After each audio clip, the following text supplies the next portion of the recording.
오늘 영상에서는 그로스 프로핏과 마진, 영업비용, 마지막으로 영업이익, 넷인컴까지 인컴 스테인먼트 나머지 부분에 대해 분석한 결과를 설명드리겠습니다.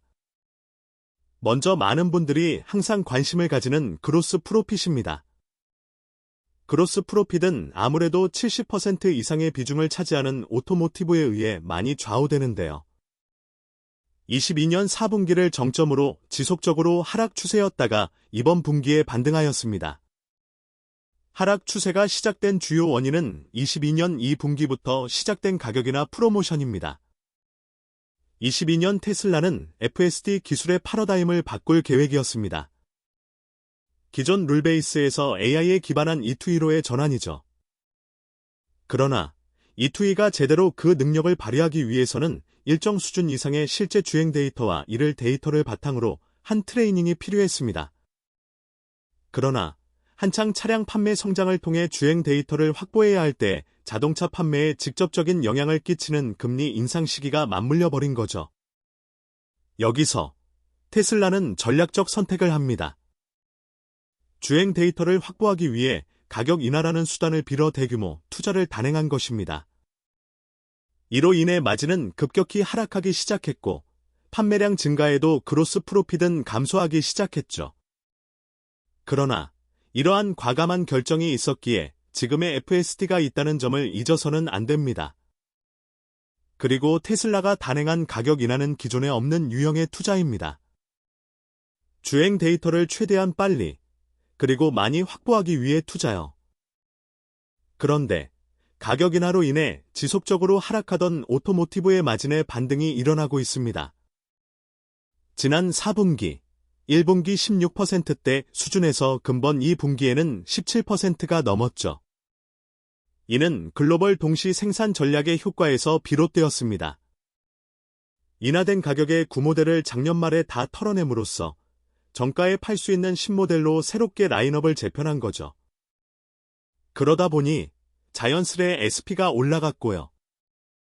더군다나 에너지 사업의 30% 수준의 높은 마진이 지속되고 매출 성장으로 사업 비중이 작년 상반기 10%에서 올해 상반기엔 13%까지 상승하면서 그로스 프로핏에도 더 많이 기여하여 오토모티브의 부진을 일부 상쇄시켜줬습니다.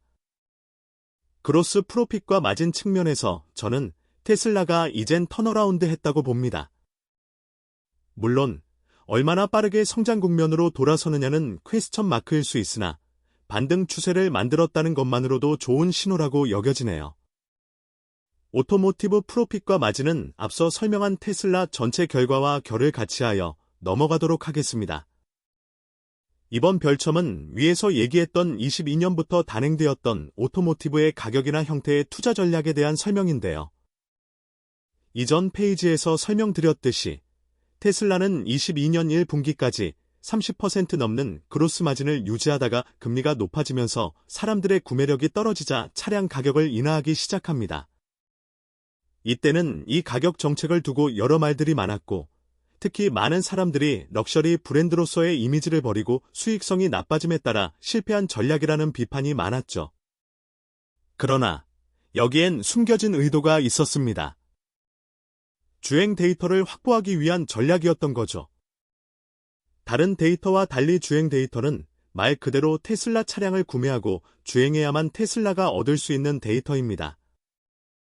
일반 캐펙스 투자로는 얻을 수 없는 자산이죠. 그런데 22년 당시 테슬라의 조정 에비타를 보면 마진이 23.6%에 달해요. 2분기부터 가격 인하를 단행했음에도요. 조정 에비타를 보는 이유 중에 하나는 비현금 비용을 제외하기 때문에 영업활동을 통한 현금 수익률을 간접적으로 알 수 있기 때문이에요. 우측 조그마한 표를 보시면 24년 테슬라의 오퍼레이팅 마진이 7.2%까지 떨어졌지만 조정 에비타 마진은 17.0%로 다른 자동차 회사들보다도 훨씬 높은 수준이죠. 이게 가격 인하를 단행한 이후의 결과예요.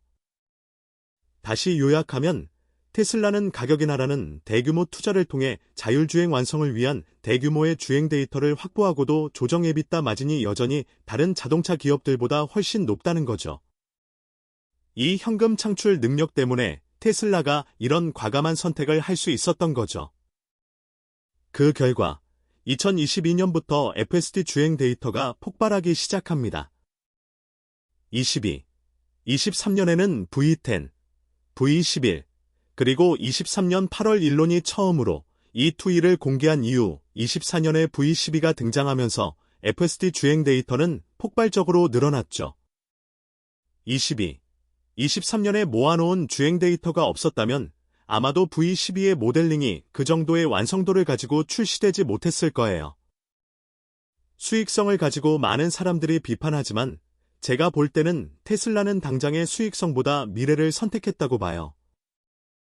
테슬라의 당장의 이익보다 미래를 위한 투자를 우선시하는 전략 방향성은 지금도 계속되고 있어요. 이 부분은 영업비용 부분에서 좀 더 설명을 드릴게요.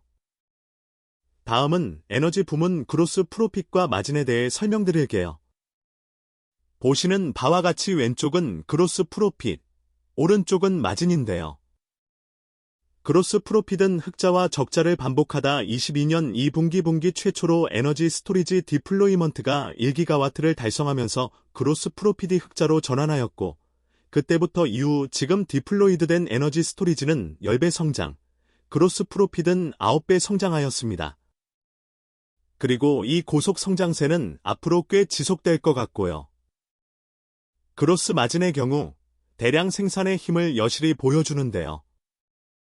나스롭 메가팩토리가 풀가동하면서 벌써 그로스 마진이 벌써 두 번째 30%를 찍었어요. 더군다나 지금은 상하이 메가팩토리가 램프업 중인데도요.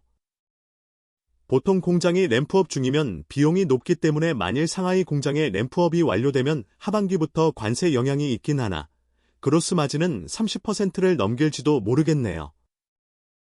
이번엔 서비스 부문의 그로스 프로핏과 마진을 살펴보겠습니다. 매출에서도 설명드렸듯이 22년을 기점으로 서비스 부문, 특히 슈퍼차저 비즈니스는 급격한 확장보다는 서비스의 질, 효율을 향상시키는 방향으로 전략이 수정되었다고 하였는데요. 그 결과 22년 2분기부터 서비스 부문의 그로스 프로핏이 흑자 전환을 합니다. 그럼에도 서비스 부문의 그로스 마진은 여전히 5% 수준에 머물러 있는데요. 그 원인으로는 프리 슈퍼차징 프로모션, 워런티 정책 등이 있어요. 그러나 이번 분기 그로스 마진이 소폭 반등하면서 회사는 마진 턴어라운드의 주요 요인으로 슈퍼차저 개방을 이유로 들었는데요. 다른 브랜드들도 넥스 방식을 채택하면서 작년 말부터 슈퍼차저를 개방하고 있는데 서서히 그 효과가 나타나고 있다고 봐요. 즉, 다른 브랜드 차량까지 이용하면서 슈퍼차저의 이용률이 올라가면 원가는 떨어지고 볼륨이 커지면서 서비스 부문의 그로스 마진도 상승할 수 있을 것으로 기대합니다. 이번 영상들을 찍으면서 명확한 트렌드를 보려면 12개월 롤링 지표를 봐야 한다 말씀드렸죠. 12개월 롤링 그로스 프로핏 그래프를 보시면 테슬라 전체 및 오토모티브는 하락 추세, 에너지는 빠른 성장세, 서비스는 완만한 성장세를 보이는 것을 한눈에 확인하실 수 있습니다. 다음은 차량당 SP, 그리고 매출원가 지표입니다. 이 그래프 역시 앞서 오토모티브 설명드릴 때 얘기했던 추세와 비슷합니다. 가격이나 투자 정책으로 인해 22년 2분기부터 정점으로 SP는 하락하는 것을 볼 수 있습니다. 매출원가 또한 같은 시기부터 하락하고 있으나 기가 베를린, 기가 텍사스 등 기가 팩토리가 순차적으로 램프업을 하고 배터리 가격 하락폭이 예상 대비 더뎌지면서 가격이나 효과를 상쇄하지 못했습니다. 그러나 글로벌 동시 생산 전략이 성공하면서 애플 프로모션의 가격 할인이 없는 뉴모델 Y의 판매량이 늘면서 이번 분기 들어 SP가 반등하는 모습을 보였습니다. 매출원가는 생산량이 늘어 원가 하락이 예상되었으나 예상의 관세 영향으로 인해 지난 분기 대비 소폭 증가한 점은 아쉽네요. 그럼에도 22년부터 지속된 가격 하락이 멈춘 점, 그리고 다음 분기에도 이 같은 현상은 지속될 것으로 예상되는 것은 긍정적입니다. 결국 하반기 그로프 마진의 키포인트는 생산, 판매, 그리고 원가 하락일 것으로 보입니다. 솔직히 3분기는 문제 없을 것 같고 4분기를 테슬라가 어떻게 대응할지 궁금하네요. 이 장표는 전에 만들어서 공유드렸던 건의 글로벌 동시 양산 전략이 차량당 SP와 매출원가 지표에 미치는 방향성을 그려본 거예요. 왼쪽 그래프가 대륙별로 순차적 램프업 했을 때, 오른쪽은 글로벌 동시 램프업을 했을 때. 글로벌 동시 램프업을 했을 때는 모든 공장이 램프업 중이다 보니 평균 원가가 일시적으로 상승하지만 반대로 글로벌 램프업이 완료되면 원가가 급격하게 떨어지죠. 가격 역시 가격이 인하된 구형 모델 재고를 빨리 떨어내고 신형 모델로 대체하니 SP도 빠르게 상승하는 걸 볼 수 있어요.